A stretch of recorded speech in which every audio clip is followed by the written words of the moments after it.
Bones. As humans, we have used them to signify many states of life.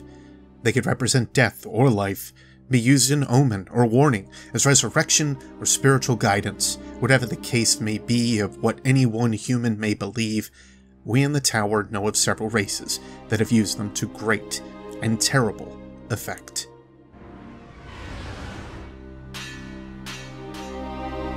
Hey everybody, it's your buddy Beard Grizzly. Today's a big day for me.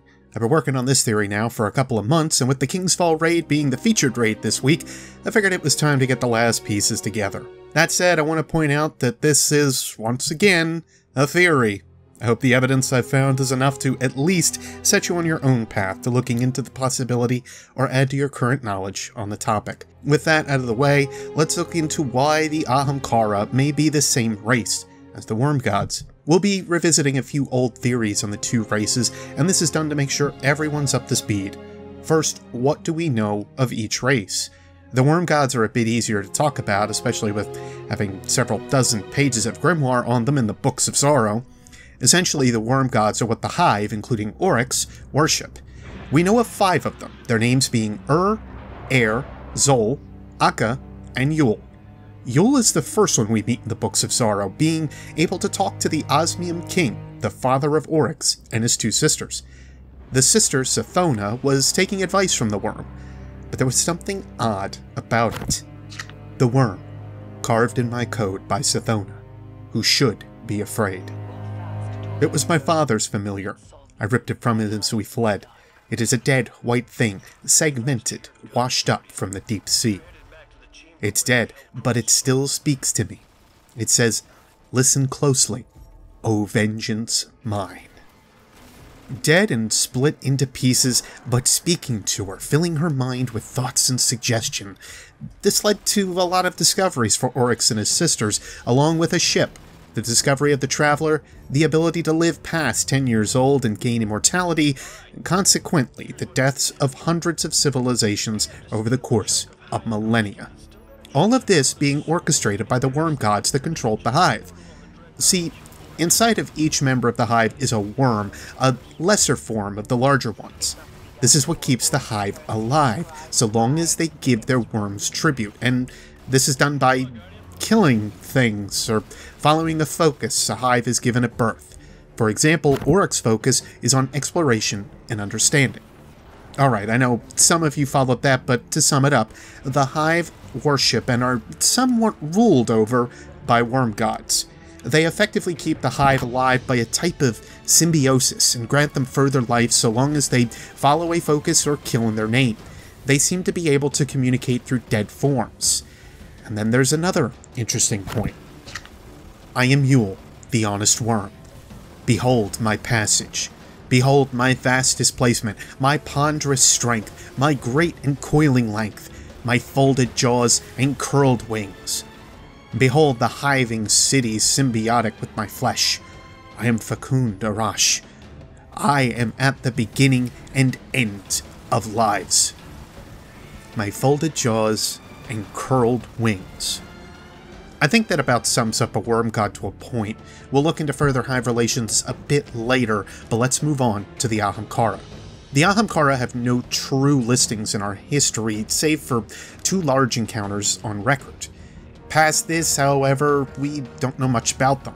The tower seemingly wants to keep them under wraps and erase them from history. After great deliberation, it was determined that the Ahamkara be made extinct. It was not an easy decision. Power had been obtained from the bargains, and the city needed power. Knowledge had been gleaned, and the Ahamkara knew answers to questions no one had known to ask. But the price was too high, and no edict or forbearance seemed to stop guardians from seeking them out, driven by hope or vengeance or despair. The call had to be silenced, and so the Great Hunt did its work. And thus the Ahamkara were made extinct, their call silenced, their solipsistic flatteries erased, their great design, if it ever existed, broken. Of this you can be assured, O reader mine. As you can see, the Ahamkara are gone and buried, O listener mine. Where have we heard that kind of phrase? Really in a few places, but for now, it's dead. but it still speaks to me. It says, "Listen closely, O vengeance mine." Yule speaks it to Sithona in a dead state. This confirms that the worms are able to speak past death. So what about the Ahamkara? There are several exotic items marked with the name of Ahamkara, but there are other items that exist that speak of them as well. I speak of them often, but thanks to IshtarCollective.net, we'll go in order of the list they have. Bones of Ao, Claws of Ahamkara, Knuckles of Ao, Sealed Ahamkara Grasps, Skull of Dire Ahamkara, and Young Ahamkara's Spine. What should be pointed out about these items is they could all be different pieces of one possible Ahamkara, and being we get the name Ao, this could be who owns all these pieces. More importantly, these items are all bones. You know, things that generally don't have life. Let's take a look at a few of the flavor text on these named items. Bones of Ao. Defy extinction. Claws of Ahamkara. Look at all this life, O bearer mine. There's so much left to burn. Knuckles of Ao. Effect that increases the rewards from the next raid encounter you complete in a weekly featured raid. Boons I grant you, O bearer mine, but debts must be paid in time. Sealed Ahamkara Grasps. Plating the Ahamkara bones in silver helps to quiet the auditory hallucinations. O bearer mine. Skull of Dire Ahamkara. Reality is the finest flesh, O bearer mine. And are you not hungry? Young Ahamkara's Spine.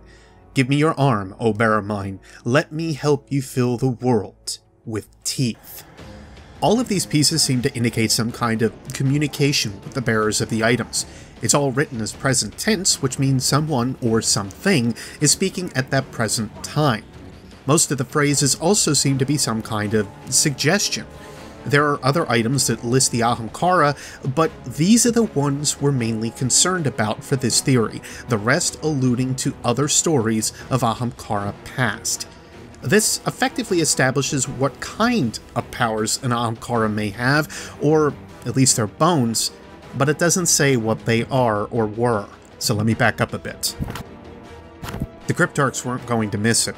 Everyone knows the Ahamkaras were hunted to extinction. There's nothing to be afraid of anymore. Think of how mysterious this system is, I said. How much life sprang up when the Traveler came. Like the Ahamkara.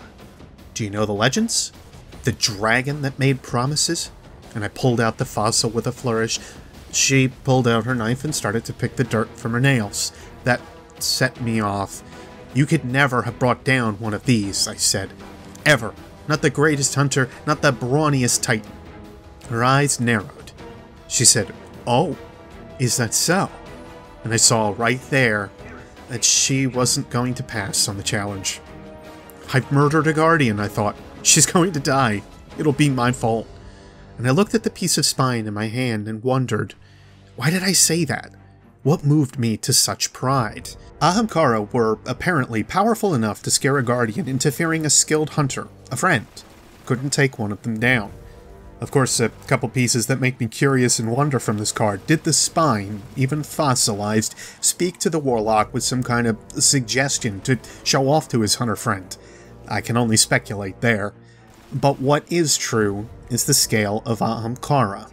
And that warlock thought I couldn't do it. Ha! So much for extinction. Finding another one, Another piece. The dragon that made promises. Some of them survived. I know a fellow says he saw a wish dragon on Jupiter a ways back. Ahamkara are listed as dragons by the residents of the city. In particular, promise and wish dragons. Now revives Xivu Arath at the head of her armada. She fights the Harmony for 50 years with strategies and discipline. But the Harmony turn to dragon wishes, and their wishful bishops wrestle Xivu in the Ascendant Plane. Xivu falls into deadlock. Next arrives Savathun, flanked by her chorus and her celebrants. They trick their way onto Anna Harmony in disguises, so that they might vivisect these dragons. The worm, our god, laughs and laughs. The dragons. Our god should be ours alone. Their smug freedom is an insult to me. I'd shut them all in cells. Bring them to me. Change gears a bit quick, but even the Hive have referred to dragons in some manner of wish fulfillment. Guardians have done the same. This could be an incredibly big coincidence, but with the way Bungie normally writes this grimoire with the links that possibly exist, I'm not about to doubt this as fact. Xivu, the second sister of Oryx, also speaks on the dragon she sees in the upcoming battle with the Harmonians as similar in some way to the Worm Gods. This, of course, sends up a big red flag. Also, that they did battle on the Ascendant Plane, which would indicate the Ahamkara or possibly other Harmonians could enter something akin to a throne world, or even Xivu's own. Lastly, we know of one warlock, at least, that fell victim to an Ahamkara. His name was Albios, and if there's any truth I feel we can pull from the story, is that the Ahamkara also thrive on something similar to sword logic. In case you're unfamiliar, sword logic, loosely, means to take power from another by killing them. That's a very abridged version. It wasn't until his 5th life that the Ahamkara spoke to him. By then, it was too late. The 5 lives of Albios. Albios suffered 4 deaths at the hands of this Ahamkara. On the 5th, it's unknown what may have happened, but it could seem that the Ahamkara took the last bit of light and power Albios had left. If this is the case, I could take this as a connection to the Worm Gods, and more connection to the swords that the Hive Knights use, where a swing from the blade literally rips your soul from you. It's about the only true connection I could see to why Albios couldn't be revived again by his ghost, or his ghost was damaged by the Ahamkara. There could always be that. Too little info here, I guess. A lot of this is established theory right now within the community, but what about new information we have from the new cards? I feel like I'm gonna get sick of bringing this gun up, but let's look at the new information we have on Thorn. As they watched another Earthrise from the lonely quiet of the lunar surface and planned their long journey home, Rezel pulled fragmented bone from the pouch that hung on his left hip, a reminder of the evil that lurked beyond the light, and the last remnants of the wicked woman's betrothed. And while he recounted once more the events of his time in the shadows, he took his rose from its holster and began grafting the bone to its steel frame. Just another trophy from another battle won. It was only later, and far too late, that the first whispers came, and the bones revealed their true, jagged purpose. When the man journeyed on, the people remembered. In his wake, hope spread. But the man had a secret fear. His thoughts were dark. A sadness crept from the depths of his being. He had been a hero for so long, but pride had led him down sorrow's road. Slowly, the shadow's whisper became a voice, a dark call, offering glories enough to make even the brightest light wander. He knew he was fading, yet he still yearned. In his first moments as a new being, he looked down at his rose and realized for the first time that it held no petals, only the jagged purpose of angry thorns. The connection? Hive bones, leftovers of a Hive Knight, seemingly spoke to Rezilla's ear. It turned him from what he was, a valiant, steadfast guardian, to a new man, Dredgen Yor. Now, what did we figure out is inside of a hive? A worm. Dead or alive, these beings seemed to have the ability to speak to the bearer of their flesh or bone, segmented or whole. Ahamkara seemingly fit this chain of events as well, being able to speak to their bearers through their bones planted on armor and other items. They both seemingly have wings and gaping maws, both large and intimidating. The bones seem to be the connecting idea here. Though not 100% confirmed, there's a high possibility that the bones in Crota's crystal chamber are from a worm, being this would be the race or being that otherwise works with the hive. No one knows if bones like these belong to a hive life form or some other race the hive discovered, but Toland seemed to think they burrowed through the lunar rock to create this fortress. And though this is a small play on words, with current-day mythology, a dragon's lesser would be considered a worm, or wyvern. Both had similar overall looks, but did stand differently. Again, just a play on words, but could have some link to where Bungie got the inspiration? I said near the beginning of the video that we were going to realize why the Ahamkara and Worm Gods could be the same race. I honestly feel they are, with the similarities in speech, powers, calling out their jaws and wings, their abilities of speaking past their deaths through bones or fractured segments of themselves, there are far too many similarities. The worms' curled wings could suggest they were able to fly at one point, or still can. With their supposed imprisonment on Fundament by the Leviathan, whom I do believe is an Ahamkara sent in exile to watch over his fellow fallen dragons, millions of years could cause a being to change through a form of adaptation, and wings could fall into disuse, being these worms were burrowed underground for so long. Savathun, Mother Morph of Sathona, we delight in your sharp mind. For millions of years, the Leviathan caged us here. It is a pawn of the sky, a philosophy of cosmic slavery. The sky seeds civilizations predicated on a terrible lie that right actions can prevent suffering, that pockets of artificial rules can defy the final, beautiful logic. What I fully believe is at one point the Ahamkara and worms were the exact same. But like with any other race, you'll find a group of bad eggs. They needed to be caged and locked away for whatever reason, perhaps communing with the deep or just being big jerks in general. Whatever the reason, they needed someone to watch over their imprisonment. And it took a certain group of Hive to break them free and start realizing their potential over the rest of the galaxy, or worse. After years of being subverted underground, they had no reason for their wings and no reason to believe the sky should be their home anymore. All they believe now is cosmic law, that existence is to exist.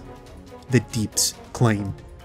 Thank you all for listening to this theory about the Ahamkara and the Worm Gods. I hope it opens your eyes a bit more to the topic, adds to your understanding, or gives you something else to go by for your own theories.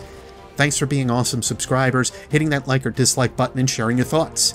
If you're not sure what to say, though, you can always leave the phrase Cosmic Law in a comment below. I've been Beard Grizzly, and I'll see you all next space time. Take care, Guardians.